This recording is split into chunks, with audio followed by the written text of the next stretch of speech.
Hello and welcome to the Empowered Whistleblower Radio Show. I am Dawn Westmoreland, your radio talk host. I hail from Asheville, North Carolina, the beautiful Blue Ridge Mountains. Hey, I am your talk host from WPVM LP FM 103.7. You can hear me and my guest every week, Thursdays at 4:30 p.m. Eastern Standard Time Zone or whatever time you're listening in. Each week, I talk about workplace issues that matter to employees and employers. Now, I believe that workplaces should be safe and respectful. And you can learn more about my work at dawnwestmoreland.org. Today, I have Keith Black, who's got a wealth of experience as an employment lawyer and in HR. I recently read one of his articles on LinkedIn where he got over 5,300 viewers. It was talking about HR, the role of HR. Hi, Keith. Hey, Don, how are you? Glad to be here today. Yeah, let the listeners know where you're from if you would. I am calling from beautiful Philadelphia, Pennsylvania. Yes, I love It's a bit chilly today. I bet it is. I bet it is. So you wrote this article, and I'm going to read some of the questions because they're really good questions. And to listeners, I've been in HR over 30 years, and his comments and questions on LinkedIn were so compelling. So we talk about HR and HR. And we pointed out how important it is to get a sense of how respected HR is in a particular organization. Why do you feel HR is so vital in the organization, Keith? Well, it really is the lifeblood connecting the people to the organization. I mean, an organization is just a fictional thing, right? It's created as a corporation or a partnership, whatever it is. It's a fictional entity. It's the people that make it real, and it's the people that bring it to life. And if you're not taking care of those people the right way, the organization is going to suffer from it. So having a strong people function, whether it's called HR or people support or people in culture, whatever you call it, is critical to the success of the organization, because you need that strategic alignment between the business goals and the people who are there to execute for it. Yeah. So I also want to talk about your background and what you do. Mm-hmm. Would you share with the listeners your role right now with the work that you do and why you even get involved with the HR folks? Sure. Yeah. Well, I started as a labor and employment lawyer in California, and then in Philadelphia, and then moved in-house to AstraZeneca as their employment counsel. And it was at that point in my career that I really realized that my passion was around building respectful workplace cultures, not so much dealing with issues after the fact, but being proactive and trying to create psychologically safe workplaces where people felt respected and like they belonged. So I moved over to HR at that point and kind of never looked back. I mean, HR and law, as you know, are so inextricably intertwined. Pretty much everything HR related has some basis in the law. So it's a great background to have. But what I've really focused my career on is moving into organizations and helping to build or rebuild HR functions so that they aligned with the organization's strategic goals.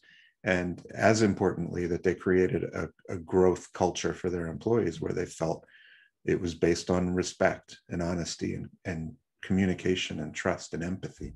Those are the key factors that drive me and get me involved with organizations. So for the last year and a half or so, after going through this process of building HR functions in 5 or 6 organizations, I went off and created Employment Practices Outsourcing, which is really designed to do that for clients and to help them. I call it the intersection of law and HR. So it's kind of bringing a compliance background to a respectful workplace HR focus and helping organizations create that in them. And that's so very, very important. I mean, I just did Zoom training on employee handbook where we covered all the different articles and policies and such about safe and respectful work environments. So Keith, you really do have a fantastic background with the employment law, and you can come in at any time and do a research or investigation in a company and bring great value because you have that employment law background and you realize when laws might be, possibly be violated or they're heading in that direction. And you can certainly save the embarrassment of the company, probably loss of lawsuit and such. So it's such a vital thing. Right.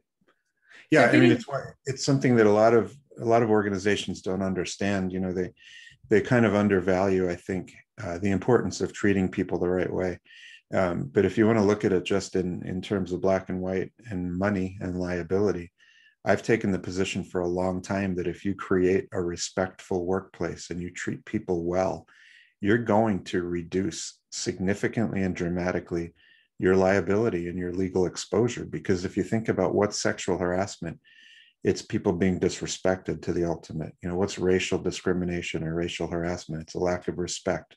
It's a lack of empathy.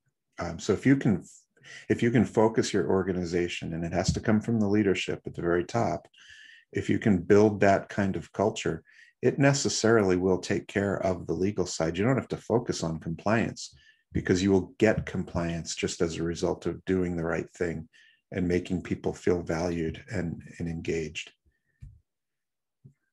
I had to say, I've known you for a little while, and you are one of the kindest and most, you have a big heart for people and for companies that really comes across. You're not just going in and necessarily saying, do this, don't do that. You really have a big heart in all this. And it's very clear to me that you do want safe and respectful work environment. What led you to get into this kind of work? I always feel that people have a story. Yeah, I think it was a combination of a couple things. If you look at our pop culture image, HR suffers horribly, from Toby in The Office to Catbert, the evil HR director, to the Bobs from Office Space. I mean, we're not portrayed in the greatest light. And there's some truth to that. Historically, traditionally, HR started as, a transactional kind of personnel function to pay people to make sure they got benefits. It then became the enforcer of the rules, and being sent to HR was the equivalent of being sent to the principal's office. So we have a long history to overcome, and trying to transform that perception into a strategic resource that employees can look to as well as the employer. And seeing that not happening is really what inspired me to try to focus my career on building that. And I read a number of things where, people were writing in. I used to work at the Philadelphia Inquirer, and we had someone write an editorial that it was called HR is Not Your Friend.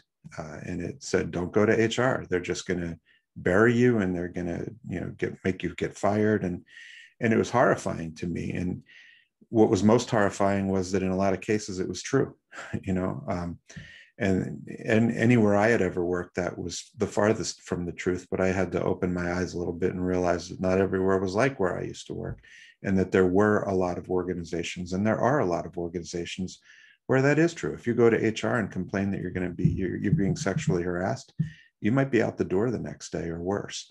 So that kind of compelled me to try to get on this bandwagon, so to speak, of trying to help change that and change that culture, change that perception of HR, change the value that we add. And it's not a matter of, is HR there for the company or is HR there for the employee? We're there for both. I mean, our goal is to make sure that the company is protected and that the employees are treated fairly and have the best possible work experience they can have. And those two things are not mutually exclusive.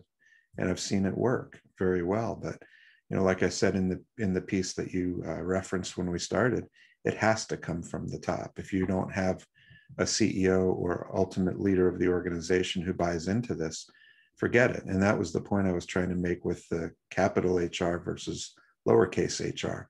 What is HR in an organization? And I listed 5 or 6 questions to ask to help you determine how is HR viewed internally, because that's going to determine whether you have any chance at all at succeeding if you want to try to create a respectful workplace. Yes, and I'm going to share with the listeners because I have it right in front of me on my iPad. These are wonderful questions. As Keith said, it has to come down from the leadership because HR is not in charge of a company. they generally are part of management, especially in larger organizations, and they generally work for the CEO of a company. So let me read these 6 questions off. They're excellent questions. The first one, does the head of HR report directly to the CEO? Second, is the top HR job a VP or a CPO, CHRO? This is especially important if the entire senior leadership team is a C-suite, except for HR.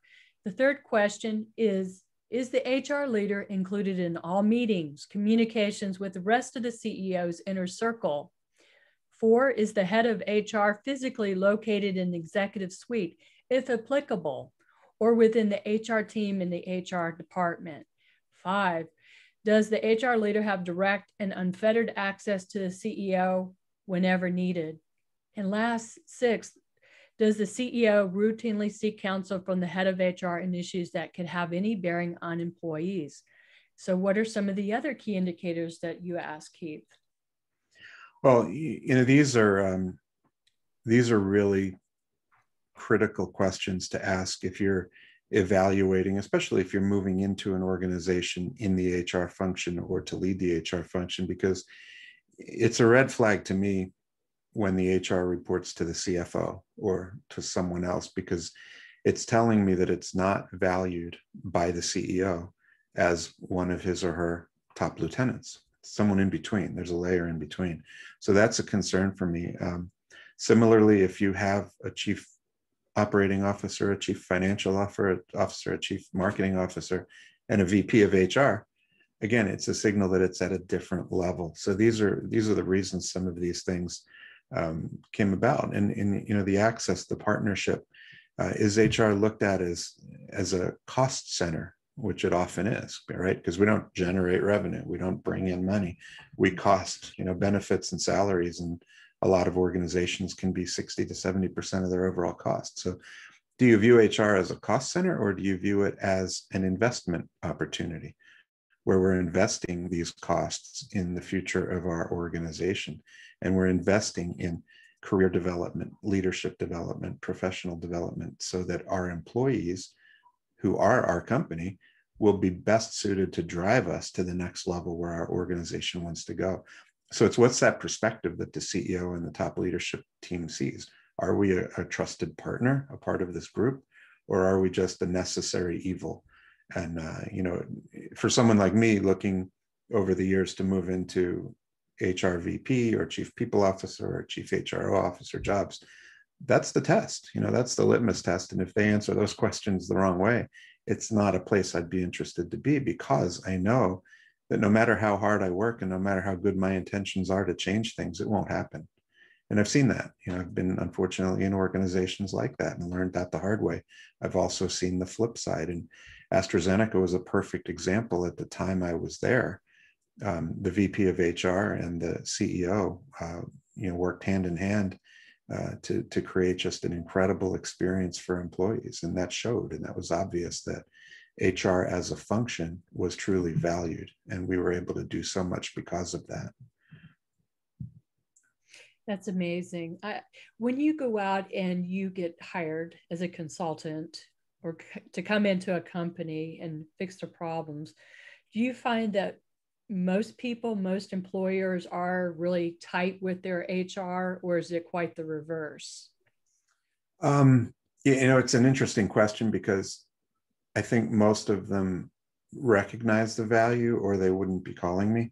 It's the ones that don't call me because they don't recognize the value, and they don't see any reason, to do that. Why would I bring in a consultant? Why would I bring in someone to assess our HR function and our functional capacity? Because I don't really value HR at all. So when I get calls from CEOs to come in and say, hey, can you take a look at our existing HR function? Does it align with our business strategies? Is it in line with where we want to take the company? It's because they get it and they understand the value that HR can bring. So the clients I work with, it's kind of a loaded question that you ask, because the clients I work with already have that point of view or that perspective. Otherwise, they wouldn't be calling me. But I think in the big picture, unfortunately, the majority of them do not see that value. They may give lip service to it. I mean, how many organizations have you seen that say, People are our top asset. No, they're not. And you can tell that by the way you treat them. Good point. Good point.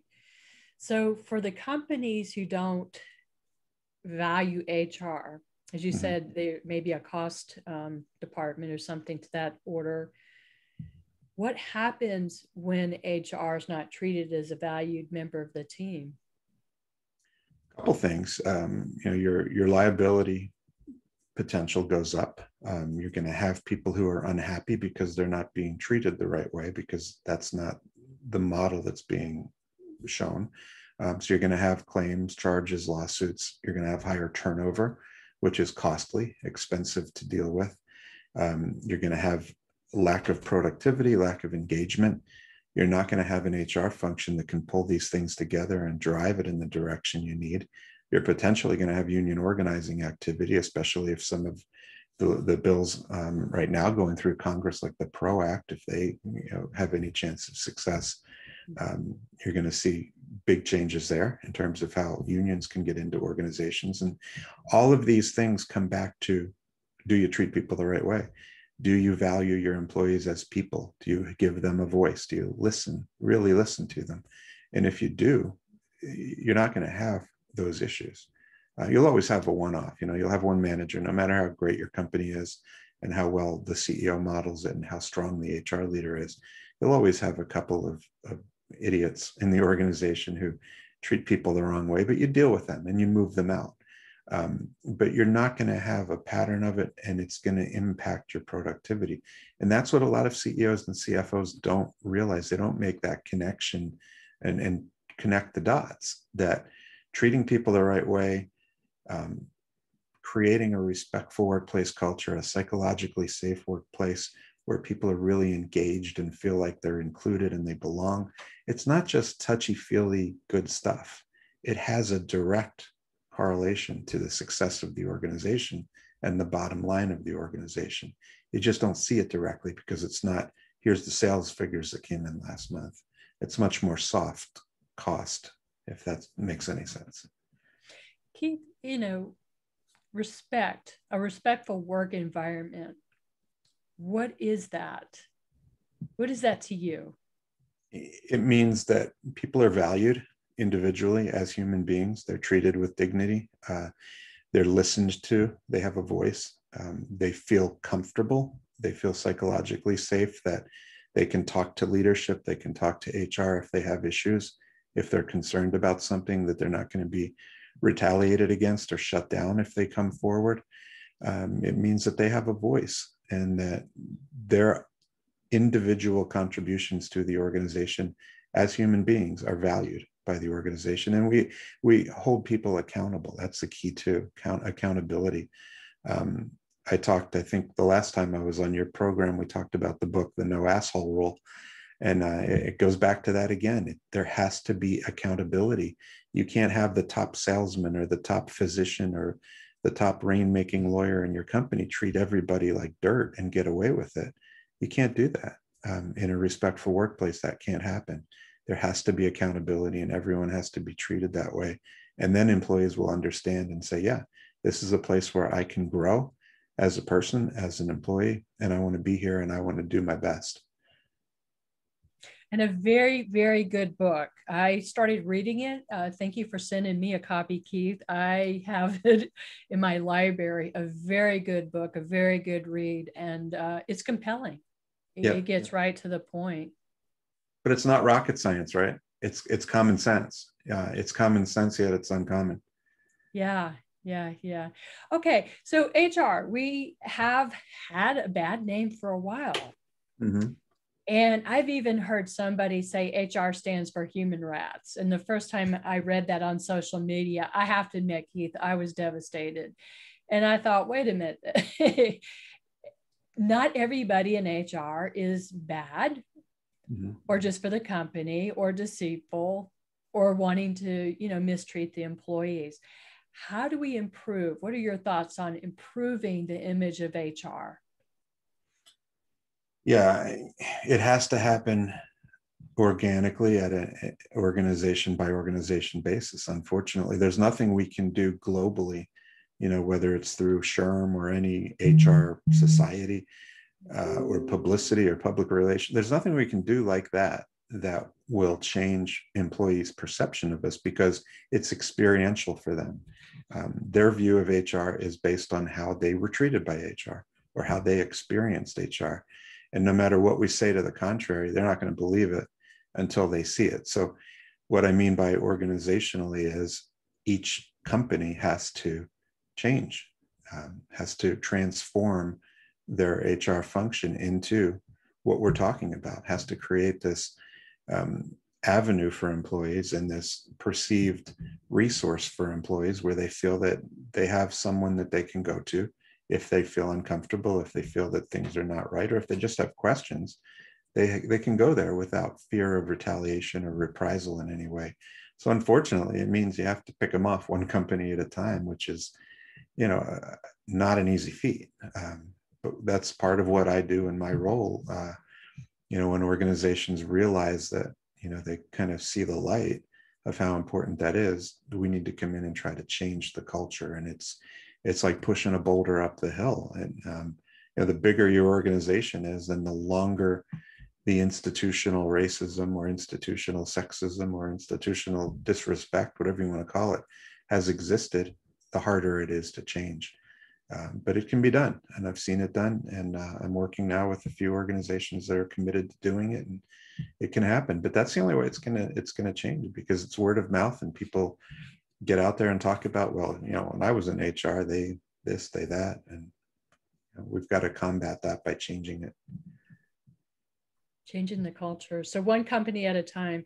Heath, if an employer is listening in right now and they're having engagement problems with their employees, maybe their HR department has a bad reputation, walk me through your process, some of your basic processes that you go in with companies and you go in and do and achieve.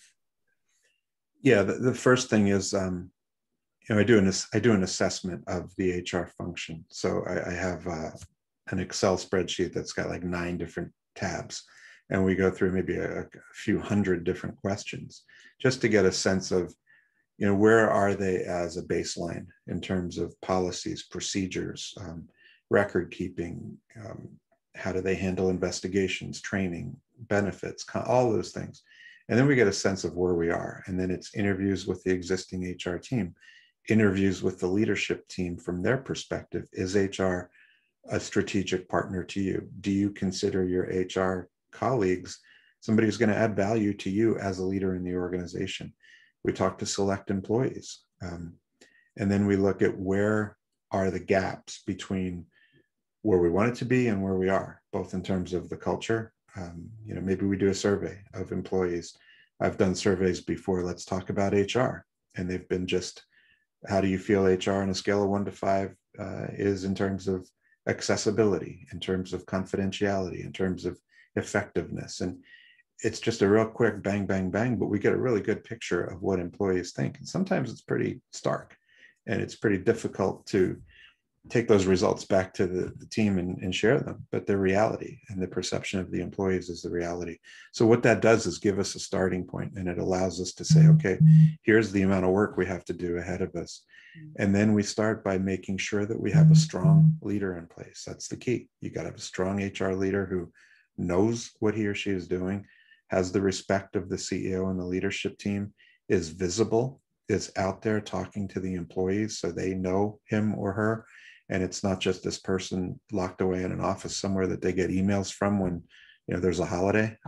They've got to get out there and be transparent and communicate with people. I mean, my last several roles, I spent half my day just walking around the places, talking to people, small talk, and saying, how are things going? How are things in your department?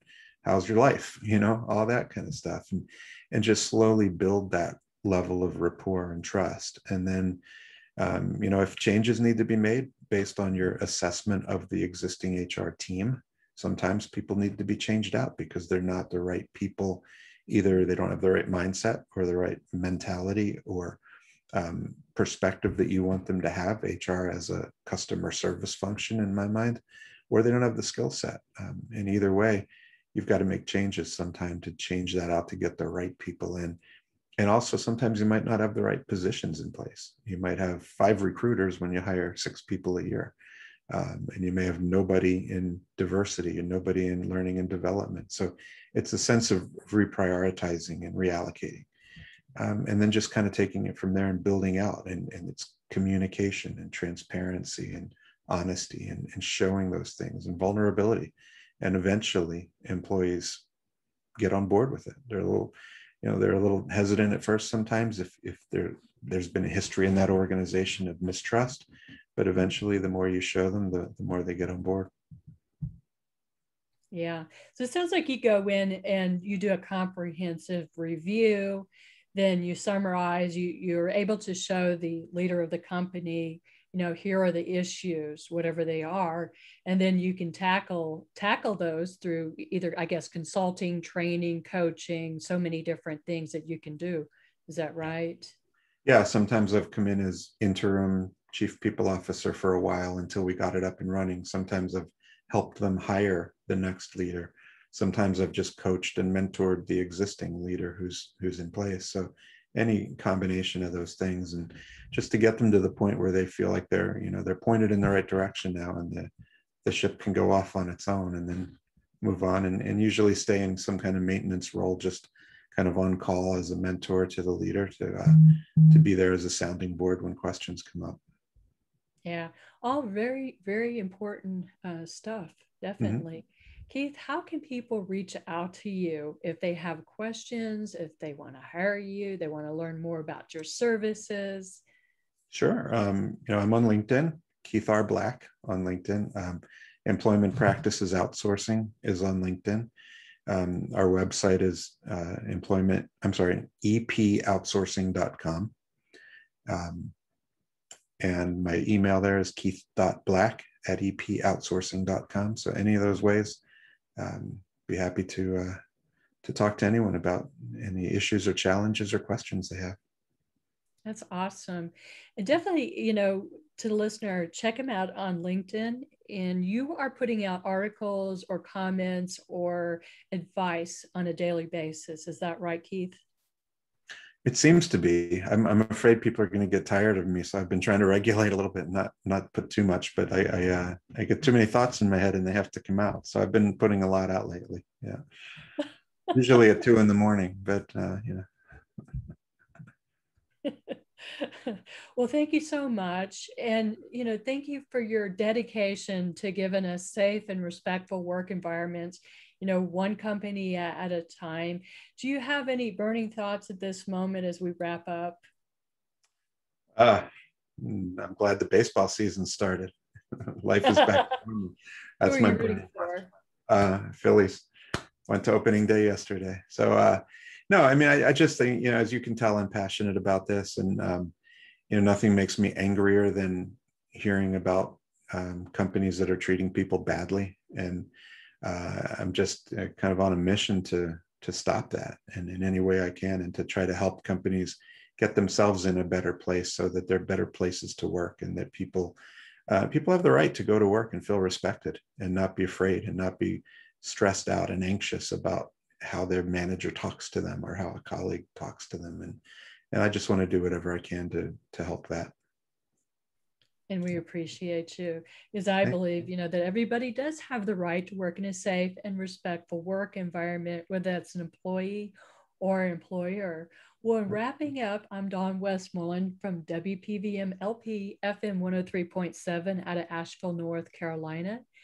Hey, stay tuned. We do a weekly radio show, and either in April or May, I will be releasing a workbook, the first comprehensive workbook to standing up to workplace bullying and discrimination. I'm really excited about that. Again, to find out more about my work, you can go to dawnwestmoreland.org. One more shout out for you, Keith. How can people find you one more time? Keith.black@epoutsourcing.com. All right. Thank you, Keith. It's such a pleasure to be with you again. I know it's cold in Philadelphia today. It's cold here in Asheville. To everybody, thank you for listening in. Stay empowered. We'll see you next week.